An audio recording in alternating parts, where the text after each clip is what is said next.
Hay salamat, nakauwi din.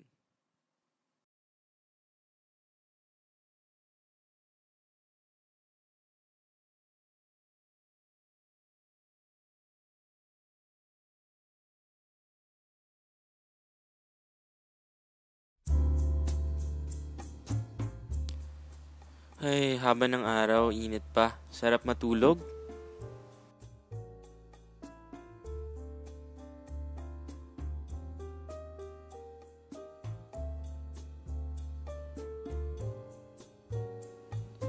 Oh shit! Anong oras na?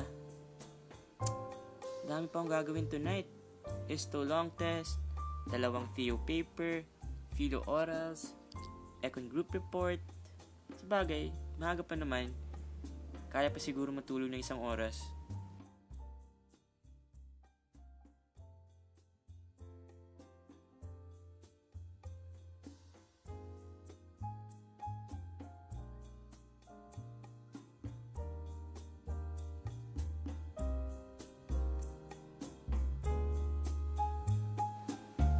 After nito, mag-aaral na ako for histo since madali lang naman yun. Tapos, gawa na lang ako ng notes for philo orals. Oh shit! May dalawang theo papers pa pala ako. Sige, yun na lang kaya muna. 50 pages lang naman yun eh. Skim ko na lang. Tapos after nun, saka ako mag-notes sa philo group report. Philo orals. Oh shit! Gawin ko na nga. Mamaya na lang matutulog.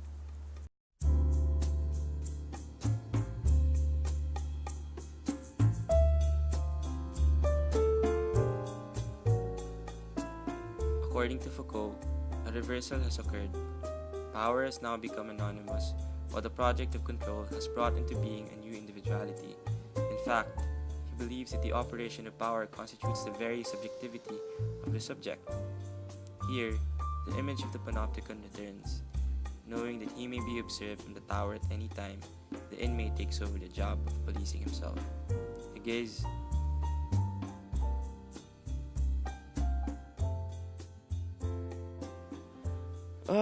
Fuck.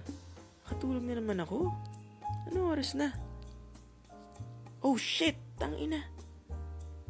Okay, kaya to. Hindi ako pwede bumagsak. Hindi ako pwede bumagsak. Ano sasabihin ng parents ko? Na sinayang kong ilang taon na pag-aaral ko at ang kanilang pagtsatsaga? Di ako pwedeng pabaya. Kailangan mataas grades ko para maging proud sa akin parents ko. Sayang naman binabayad nilang tuition. Mahal-mahal pa naman sa Ateneo. Nahigilty nga ako pag lumalabas ako kasama mga kaibigan ko eh. Di kasi ako nakapag-aral eh. Kaya di pwede. Kailangan matapos ko to.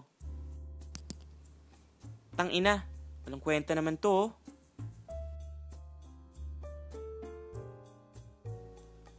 Di ako pwede maging pabaya sa grades. Pero pwede maging pabaya sa pamumuhay. Hassle naman nito. Gusto ko na nga lang mag-relax pero daming kailangan gawin eh. Pero wala eh. Kailangan ko to gawin para sa parents ko. Ayoko naman kasing ma-disappoint sila sa akin. Oh fuck! Nakalimutan ko i-print yung papers. Wala akong break today oh. Fine. Papaprint na nga lang sa kaibigan ko. Chat ko nga. Aray, sakit. Sige na nga, kain na nga muna ako. Halos tapos na naman ako sa lahat eh. Oo nga pala. Sinabi ko nga pala sa sarili ko kanina na magpapadeliver ako kasi hindi ako nakapag-grocery this week. Bahala na nga. Kain na nga lang ako bukas sa school. Ayusin ko na lang muna yung dalawang papers ko.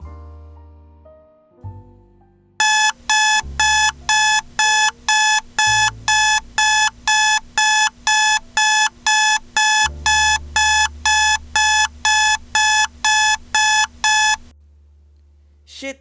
Nakatulog na naman ako. Malilate ako for class.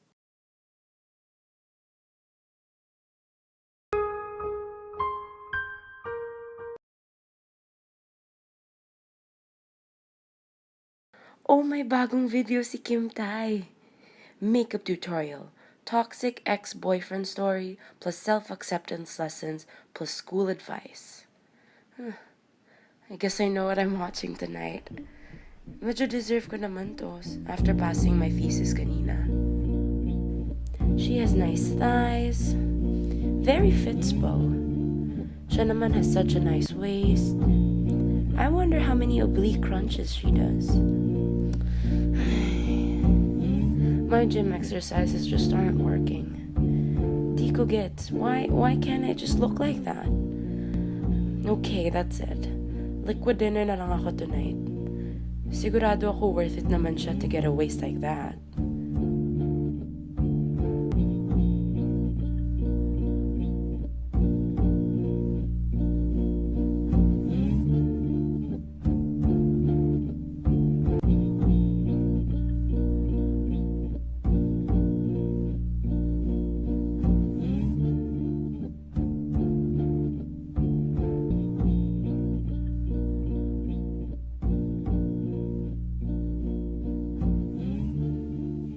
Hello? Nicole! Sama ka sa amin! KBBQ at Samgyup Salamat! Shit, I don't know. Busy ako with thesis eh. Pero kakapast lang natin ng thesis kanina. Yeah, I wanna start na sa revisions. Marami akong deadlines next week eh. Sige, next time na lang. Yes, next time.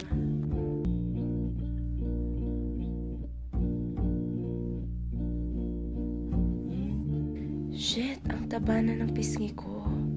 When did they become so big? Have they always been this big?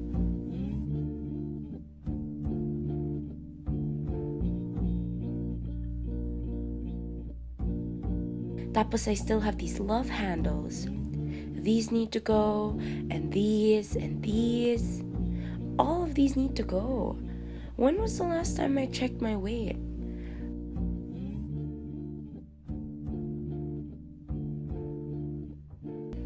This day could get any fucking worse. We put so much hard work into shaping that brow, blending that contour, pero sa huli temporary lang sila. Why can't I stay pretty? I just need one day of not feeling like I'm trapped inside my own body.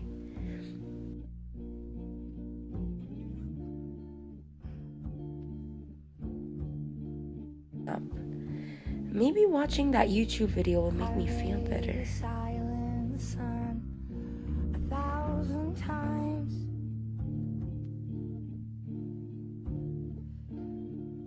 I'm on it, but I'm going strange.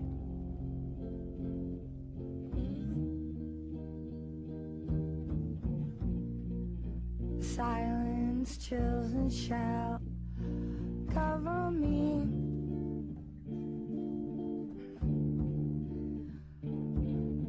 Once wedded rock and skies I've yet to see. Hi guys! Welcome back to my channel. So today I just wanted to focus on some positive messages. So I just wanted to say that first of all, I know us women love wearing makeup and all, but in the end, it doesn't matter. What matters is the true you that shines from within. Don't listen to what anyone else says about how to fix your brows or whatever. Just focus on being the most beautiful you can be. You can put on the thickest layer of makeup and hide all your imperfections or even work out as hard as you want, but it doesn't matter if you don't accept who you are right now. Don't put on makeup for other people or don't work out to get a certain look. Be beautiful for yourself. And now here are my top favorite products to use to get me into the positive zone. Be the most beautiful me I can be. The most beautiful me would weigh less. The most beautiful me would have toned thighs and nice arms. The most beautiful me isn't me right now.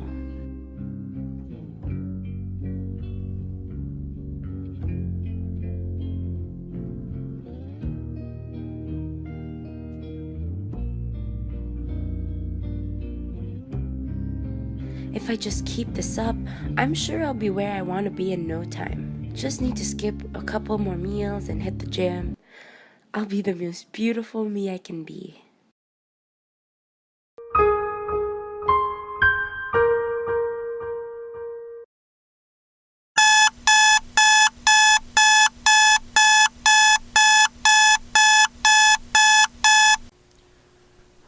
It's so early.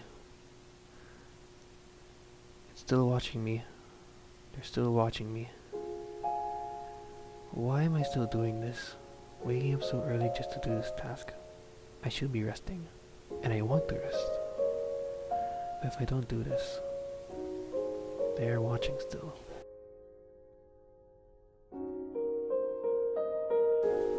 I know they are still watching.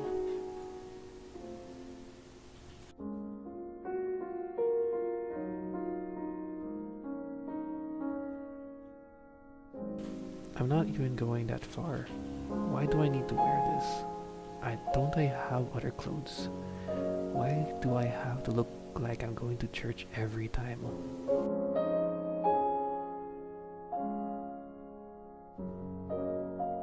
Prim and proper. That's what Nanay wants. Pray the rosary every morning at 6. That's what Tatay wants. Why am I even following all this? I don't understand why they are making me do these days. I have to be back before 12. I need to do some work.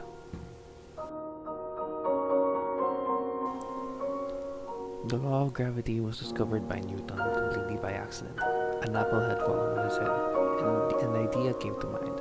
It is the reason why. It's already this time. I still need to work on this paper. I have this paper due. Can't they just not do it? Can't they just ignore it for the paper? They probably will scold me again if I do. They always do that.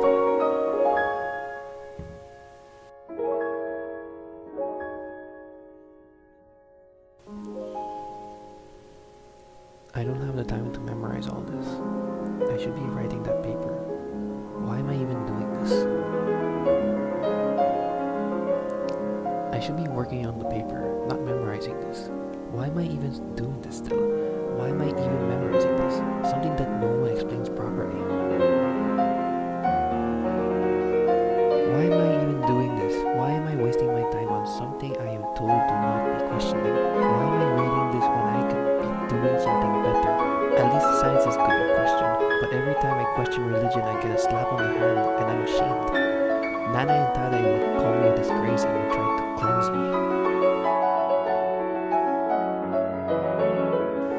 I write these things to you who believe in the name of the Son of God so that you may know that you have eternal life. But what you've done is to make generations suffer from their over-believing nanays and tatays, made it hard for those that want to pursue other things but are forced with rituals upon rituals that aren't even explained.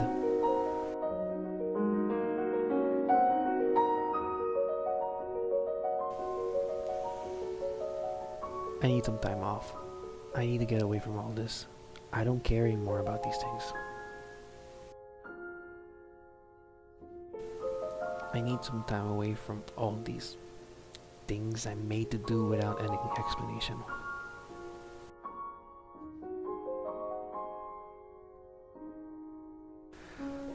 Why can't I just leave them? Why can't I just go out on my own and leave them in their unquestionable rituals? Why can't I just get away from here?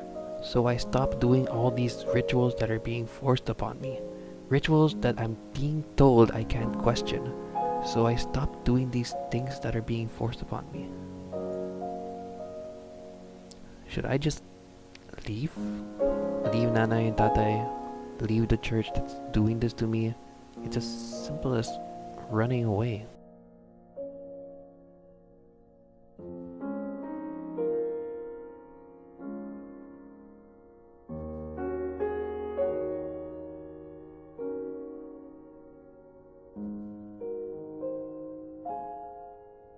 Maybe not.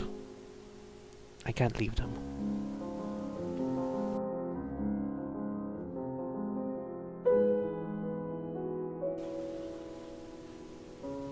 As long as I'm here, I have to follow through with what they make me do.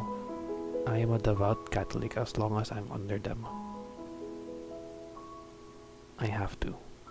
As long as I'm here, I have to bear with all of this. As long as they're watching, I have to bear with it.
Day 16. May wifi pa rin. Pero feeling ko alam nila kung ano ginagawa ko sa phone ko. Pero if anything, ang wifi ay ang glimpse of the outside world. Mas lalo lang nagpaparab ng salt sa wounds knowing that hindi na naman ako makakatakas o makakalabas. Not until I get fixed.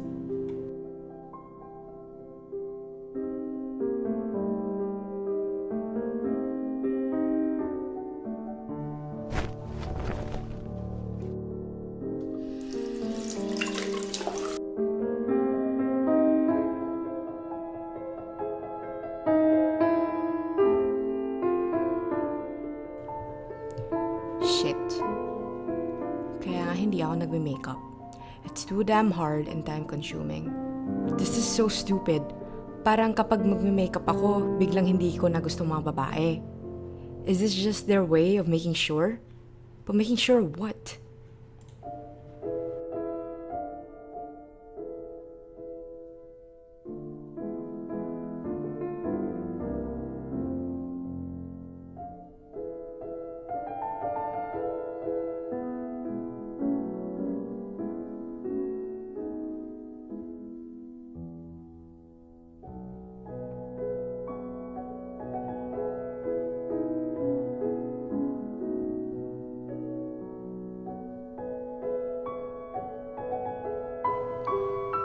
Namimiss ko ng mga newspapers. Yung may actual relevant information. Ito, walang kwenta. I can't even afford the clothes in here. But at least I'm still reading. Keeping the mind sharp is important in these situations. Medyo ironic lang na they're making me look at women in bikinis. Like that's supposed to make me straight. Day 16. 16 days of detainment for a crime of passion. Makasalanan siguro maging lesbian, pero masama. What's the worst that I could do? Paano siya masama kung wala naman akong sinasaktan? I've never heard of a lesbian school shooter before. Sinasabi nila na against nature ang pagiging lesbian, but on what grounds? They call it a disease, medical, or psychological condition. Pero mukha ba akong baliw? Baka kinukulong kami kasi takot sila na magde-decline ang populasyon, na nalalaman na ng mga babae na sex is better with their fellow women rather than it is with men. Damn.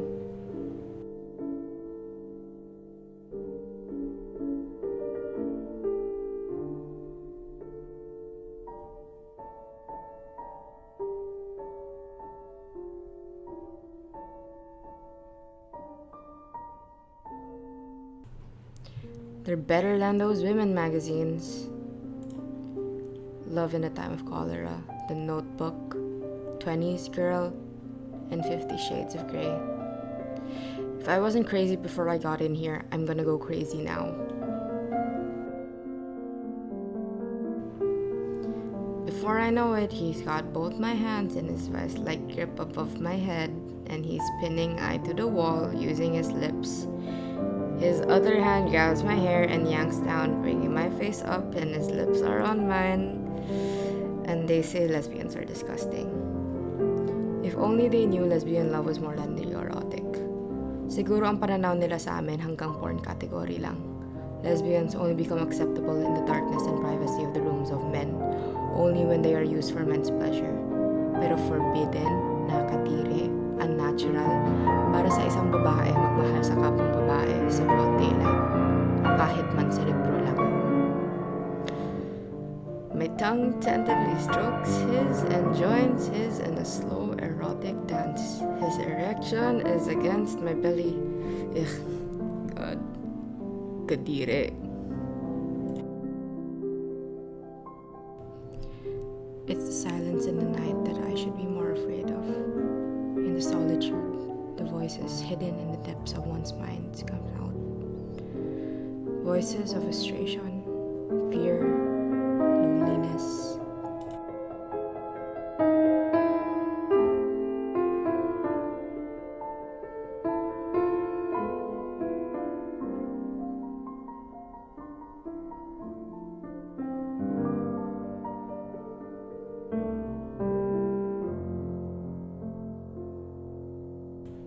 Voices of emptiness.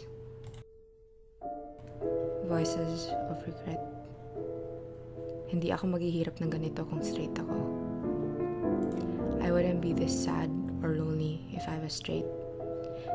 Straight people have it much easier. Bakit kailangan sa lalaki ako nakatali? Bakit kailangan sabihin na baliw o abnormal ako? Hindi naman ako abnormal, di ba?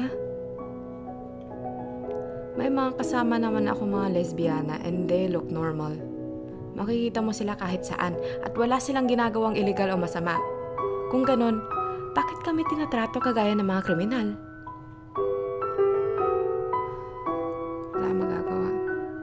Even if I'm right, they have the power to label what is wrong or what is right. There is no escaping them. I feel suffocated. Day 17.